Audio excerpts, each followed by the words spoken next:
Love interrupted by tragedy. 안녕하세요. 여기는 Crowd of night. 단양입니다. 밤꽃이 쫙 나는 밤꽃 향기가 푹푹 날리는 밤꽃 강나루 나루터에서 율곡과 황주기생 유지가 만나서 시를 탁 쓰고 받고 마지막 이별을 하는 곳이 황주, 거기에 있는 밤꽃 강나루 나루터입니다. 저는 평양을 갈 수 없으니까, 황주를 갈 수 없으니까 이곳에서 황주기생 유지에 대해서 좀 찾아보려고 왔습니다. 좋습니다. 아주 이른 아침에 도담 삼봉이 보이는 이곳에 꽃밭이 아주 잘 만들어져 있네요. 그리고 꽃이 한창 피었습니다. 단양의 상권은 참 대단하더라고요. 관광지로 성공한 곳이 단양인가 싶어요. 어제 저녁을 먹고 길거리를 걷는데 저 정도 나이 되는 두 분이 기타를 치고 길거리에 앉아서 한 30분 넘게 오랜만에 아침 햇살이 아주 좋습니다. 지금 시간이 6시 정도 됐네요. 도담 삼봉은 이곳에서 보는 게 훨씬 더 잘 보입니다. 그죠? 율곡 이야기를 하려니까 제가 정치적인 얘기를, 역사 얘기를 너무 들어가면 제가 역사에 알지도 못하면서 또 딴짓하는 것 같아서 살짝만 듣고 지나가야 될 것 같아요. 오늘은 율곡 얘기, 율곡도 그렇고 정철도 그렇고 태계도 그렇고 다들 기생을 뒀다. 하지만 특이하게도 율곡만큼은 유지라는 기생하고 관계를 하지 않았다. 그걸 전 방방곡곡에다가 자기 스스로 글을 써서, 장문에 글을 써서 나는 유지라는 이 여자와 관계를 하지 않았노라. 공부한 그 참 재미있는 얘기인데 그 부분에 대해서 설명을 좀 드릴까 합니다. 율곡이 22살 때 결혼을 해요. 하지만 딸 하나 놓고 첫 부인이 죽어요. 아시다시피 강릉의 율곡의 할머니는 엄청난 유산을 물려받아서 그 유산을 자식들에게 골고루 분배를 합니다. 하지만 율곡은 이 할머니에게 상당히 기여움을 많이 받았나 봐요. 워낙 학식이 뛰어나고 머리가 뛰어나서. 그래서 후시를 둘을 둡니다. 둘을 두는데 둘 다 아들 하나씩 놓고 딸 하나를 놓아요. 첫째 아들을 39살 때 놓고, 율곡이 39살 때, 둘째 아들을 44살 때 놓습니다. 둘 다 서자잖아요. 그 당시에 평안도에 이탄계라는 무리들이 집단적으로 난을 일으켜 선조 때의 얘기죠. 그러니까 양민들이 군인을 모집하니까 군인이 없는 거야. 양민들로는 군인이 안 되니까 식만양민설 여기서 나왔을 거예요. 서자들에게 3년 복무 기간을 마치면은 천민을 양민으로 해서 과거를 보게 하자. 왜냐하면 우리나라는 지금 군력이 없다. 군인을 맡을 젊은 사내들이 없다. 그러니까 그 반대파 동인이라든지 남인들이 막 들고 있는 날, 네 자식이 그래서 그런 거 아니냐. 율곡은 아시다시피 태계의 문화생 아니에요. 율곡이 24살 때 안동에 왔거든요. 안동에 와서 태계랑 상당히 오랫동안 학식에 대해서 대화를 나눠요. 태계의 학풍을 가지고 있던 태계 학파 사람들은 율곡은 태계의 제자다. 왜냐하면 같이 공부를 했으니까. 태계는 아시다시피 성리학의 기초를 확립한 분이라고 알고 있죠. 그리고 율곡은 성리학을 완성시킨 아주 성리학 텔레반이었어요. 항상 선조는 자신을 한마디라도 하면 기분 되게 나빠요. 저놈들이 나를 무시한다 이렇게 생각하면서 조지는데, 그리고 선조 중반쯤에 막 붕파가 막 일어날 때 어떤 양반이 선조에게 그래요. 이렇게 당파를 지으면 결코 국가로 봐서, 정치로 봐서 이롭지 못합니다. 그러니까 이가 적극적으로 변화를 해요. 당파라는 것은 자기 학풍을 가지고 각자의 학풍으로서 그 조정해서 나누고 토론하고 해서 해가 될 것이 없는데 너는 무슨 소리 그따위로 하느냐. 그 당파를 사실상 선조와 같이 합을 맞춘 사람이 율곡이더라고요. 나중에 죽을 때 돼가니까 이건 좀 심하다 그러면서 당파가 정말 해롭구나, 이건 내가 잘못했다 후회한다 그러면서 죽었지만은, 율곡은 자기 외할머니로부터 내가 외할머니 제사를 지내주는 조건으로 서울에다가 큰 대궐 같은 집을 물려받아요. 재산과 노비들을. 그래서 아까 말씀드렸다시피 율곡은 재산상으로 재정적으로 전혀 빈곤하지 않고 모자라지 않았어요. 아주 잘 먹고 잘 살다 간 분이죠. 그런 분들이 학자예요. 태계도 마찬가지고 율곡도 마찬가지고 공부하고 하는데 전혀 부담이 없으니까 공자 명장만이어도 사람들이 지장이 없었으니까 그랬나요? 우리하고 좀 격이 좀 달랐어요. 워낙 뛰어난 천재이기도 하지만 39살 때 몸이 율곡이 좀 안 좋았나 봐요. 선조가 율곡을 되게 좋아했죠. 선조가 황주 관찰소로 보냅니다. 황주, 해주에는 율곡의 처가집이 있을 거예요. 그 황주에는 누나가 있었어요. 그래서 그냥 서비스 차원에서 가서 좀 쉬었다. 유지를 만납니다. 기생 유지를 만납니다. 기생이 동기예요. 동기는 이제 머리를 올리러 온 거예요. 보통 머리를 몇 살 때 올리냐면 15살에서 16살 때 머리를 올리거든요. 머리를 올린다는 얘기는 성관계를 처음으로 한다는 얘기예요.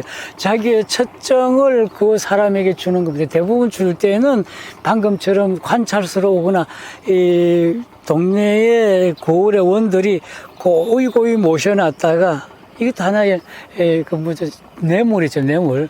자기가 비빌 언덕이 오면은 뇌물을 주는 것하고 똑같아요. 12살 동기를 율곡에게 준 거예요. 율곡이 가만히 보니까 애가 참 명석하거든. 예의도 있고, 말을 한마디 하면은 말을 따르고, 니의 의미가 누구냐. 양반집 가문의 자손인데 사정이 이래서 어디나 똑같이 나옵니다. 제가 기생들을 찾아다니면서 느끼는 것은요, 처음에 기생이 딱 등장하면 기회가 뛰어나고 문장이 뛰어나고 다 양반 가문이고 사정이 이래서 기생이 되었습니다. 똑같아요. 물론 그렇게 만든 게 맞겠죠. 왜냐하면은 기생이라는 그 사람의 품격을 좀 격을 세우는 거지. 왜냐하면 그 정도 격을 세워야 대성인 율곡 선생도 그 제자들이 좀 격을 높여야 될 거 아니에요. 아마 그래서 그랬을 거예요. 죽을 때도 마찬가지. 죽을 때도 대부분 3년상을 치르고 굶어 죽었다, 자살했다. 이 부분도 좀 제가 좀 불만이 좀 있어요. 그냥 잘 살다가 죽었지 왜 그렇게 죽었을까? 죽은 사람들 사정은 우리가 모르잖아요. 근데 그렇게 꼭 만들더라고요. 그건 좀 잘못됐다고 봐요. 다들 너무 포장을 많이 해요. 그래서 율곡이 그래요. 내가 너를 취한다면은 12살 된 애를 자꾸 무슨 얘기 하는지 몰라? 그때 12살하고 율곡이 39살이니까 27살 차이 나나? 내가 너를 취하려면은 내가 집에 데리고 가야 되는데 그럴 처지가 못 되노라. 그냥 이리 와서 같이 술 한잔 먹자. 그랬어요. 여기까지 좋죠? 율곡이 상당히 성인이에요. 그래서 그다음부터 율곡이 여기저기 다니면서 유지를 참 스르스르 좋아해요.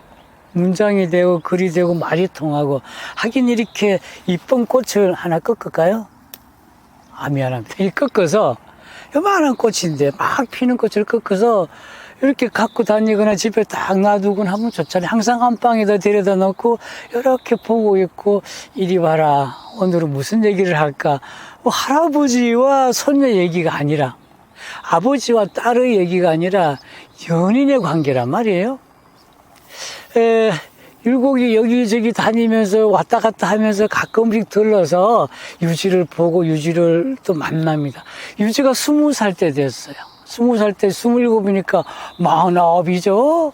드디어 마지막 이별을 할 차례예요. 그래서 율곡이 그렇게 오래 못 살아요. 그죠? 마지막 이별을 할 차례인데, 율곡이 이별을 하고 나서 혼자 이제 지동 하나를 거느리고, 강변, 밤이 흐드러치게 비어있는 방곤마을 강나루트 주막에다가 이제 그날 저녁에 잠을 잡니다. 꼭 이곳이죠. 그래서 제가 주막을 찾아왔어요. 이 잠을 자려고 있는데 밤에 누군가가 톡톡 두드려요. 어디서 많이 듣던 얘기죠? 두드리니까 유지가 찾아온 거야. 밖에서 문을 열고 들어보니까 다시 가라고 할까 상당히 갈등을 합니다. 지금 떠나보내면은 다시는 못 볼 것 같아서 저를 취하십시오. 이런 뜻으로 유지가 쫓아온 거예요. 거기에 분화장을 하고요. 그래서 이 갈등을 합니다. 율곡이 갈등을 해요. 여태까지 내가 너를 지켜줬는데 난 지금 47이야. 내 몸은 피폐해서 나는 너무 늙어서 너를 취할 수가 없구나. 그렇죠? 여기서 율곡이 방으로 받아들입니다. 방으로 받아들여서 이런저런 시를 나누는데 시를 한 편 제가 읽어줄게요. 쭉 들어왔어요. 들어와서 술을 한잔하고 이제 주안상을 차려내고 밤이 늦어서니까 이 유지는 꼭 자기의 첫정을 율곡에게 주고 싶어. 근데 율곡이 아무리 봐도 이미 몸은 피폐해서 유지를 만나고 그 후로 4개월 뒤에 죽어요. 그러니까 몸이 거의 안 좋죠. 나는 쇠약해서 너를 가까이 할 수가 없구나. 이 나라 제일 밀녀가 주인도 없이 기생되어 살다니 참 이 앞날이 어떡할까. 이 눈물이 납니다. 자기가 조금이라도 젊었으면은 이 유지와 관계를 하고 싶은데 어떡하죠? 뭐 방법이 없죠. 그래서 이 새벽녘에 대해서 이제 밤새도록 이런저런 얘기를 나누다가 잠을 자다가 새벽녘이 돼서 율곡이 지필목을 준비하라고 해요. 유지가 이렇게 보는 앞에서 글을 씁니다. 그게 가장 유명한 유지사예요. 유지사. 이게 이화여대 박물관에 있어요. 이 경위를 지금까지 유지와 내가 어떻게 만나고 지금까지 어떻게 헤어진가에 대한 경위서를 씁니다. 지금 읽어드릴게요. 유지는 선비의 딸인데 기생이 되어 있었다. 내가 황해도 감사로 있을 때 어린 소녀로서 내게 시중을 들었다. 날렵하고 새한각이 지혜로웠다. 어루만짐에 어여삐 여기긴 했지만 정욕은 품지 않았다. 그리하여 마침내 작별을 하고 강마을 나루트에서 묵게 되었는데 밤중에 문을 두드려 나가보니 유지였다. 방실방실 웃으면서 방으로 들어오길래 이상해서 연유를 물었더니 선생님의 명분과 의리를 온 나라 사람들이 모두 흠모하는데 한물며처 같은 기생이야 말할 나에게 있겠습니까? 이번에 이별하면 다시 만날 기억이 없기에 어렵기에 감히 이렇게 찾아와서 게다가 이쁜 여자를 보고 무심하니까 탐복할 따름입니다. 유지는 정말로 이 율곡을 좋아했나 봐요. 꼭 자기의 머리는 율곡이 얹었으면 하는데 율곡이 안 얹어주는 거야. 그리고 율곡이 마지막으로 이래요. 사랑받지 못한 것은 부끄럽게 얘기하지 않고 도리어 감복하는 것은 더욱더 어려운 일이다. 이 여자가 천한 사람들에게 곤욕을 받을까 생각하니 애석하기만 하다. 또 지나가는 길선들이 내가 유지와 잠자리를 같이 하지 않았을까 의심하며 유지를 돌아보지 않게 된다면 나라 죄인의 미인에게는 더욱 안타까운 일이다. 그러므로 유지사를 적어 유지와의 인연이 정에서 시작되어 예의에서 거쳐섬을 서술해 놓았으니 읽는 분들은 이 점을 자세히 헤아려 주었으면 한다. 율곡 빽딱 해가지고 써서 딱 줍니다. 멋져요.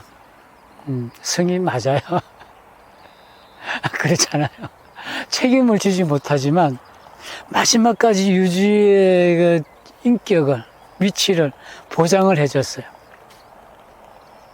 그리고 4개월 뒤에 죽으니까 유지는 3년상을 서복을 입고 치릅니다. 서복을 입고 3년상을 치를 동안에는 아무도 안 건드리죠. 그때 이제 나이가 23살 됐잖아요. 한참 이제 드디어 기생으로서 세상을 떨칠 나이인데, 학식대죠, 기회대죠, 춤대죠, 노래대죠. 이 기생은 기본 조건이 다 될 텐데 문 남성들이 달려듭니다. 그때 유지는 어떻게 하냐고요. 이 유지술을 이 율곡이 써준 거를 코팅을 딱 해서, 코팅이 아니죠, 딱 이 판을 만들어, 이만큼 판을 만들어서 가지고 다닙니다. 그러면서 율곡을 흠모하는 사람들에게 가서 닷가를 써달라고 그래요. 참 영특하죠. 지혜롭고 영특하다는 율곡의 말이 맞아요. 닷가를 쓰더라고 그래요. 그러면은 그 율곡을 흠모하고, 율곡은 이미 그 당시에 성인 반열이 올랐기 때문에 닷가를 써달라고 그러는데, 닷가를 안 써줄 수도 없잖아. 닷가도 아무도 쓰는 게 아니라 사회적인 위치와 권력이 있는 사람에게 쫓아가서, 아, 제가 이렇습니다. 선생님께서 율곡을 흠모하는 뜻에서 닷가를 한 줄 쓰세요. 닷가를 써줘요. 그래서 그 닷가조차도 갖고 다녀요. 닷가 갖고 다니면서 또 다른 권력자가 해주를 지나간다 그러면 쫓아가서, 그럼 이놈은 오늘 밤에 죄를 취할까 하다가 닷가를 써주세요. 그래. 닷가를 써줘요. 그러니까 아무도 자기 곁에 덤비지를 못해요.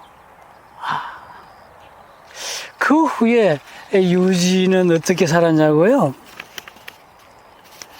아무도 유지를 함부로 대하지 못했고, 아마 유지는 자기의 인생을 자기 스스로 개척하면서 잘 살았을 것 같아요.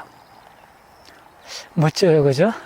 태계와 유하의 그 율곡은 참 둘이 학풍이 조금 달랐지만은 같은 성리학을 공부하는 사람들인데, 근데 그 후배들이 학풍이 다르다고 해서 완전히 분리를 담을 쌓아요. 태계 학풍과 율곡의 학풍이 완전 다르다. 누가 더 힘이 세요? 율곡이 훨씬 더 힘이 세죠. 그 후손들이 그 후예들은 거의 다 세상을 지배할 노론들이었으니까 해서 율곡을 엄청나게 덮으시고 올려 세우고 흠모하고 추모합니다. 율곡은 절대 내 이름을 팔아서 당파를 만들지 말라고 했는데, 우리 조선은 율곡의 서인들의 영수죠. 쭉 내려오면서. 저는 역사 공부를 하지 않으려고 해도 이 역사를 들어가 보기 싫어요. 유지 얘기만 하려고 하는데, 이거 정말 아름답지 않나요? 도담 삼봉은 이곳에서 보는 게, 여기까지 율곡과 율곡의 유지서, 정말 멋진 이 얘기를 이 아침에, 햇빛이 좋은 이 아침에 말씀드리게 되어서 저도 기쁘게 생각합니다. 여기까지 하겠습니다. 감사합니다.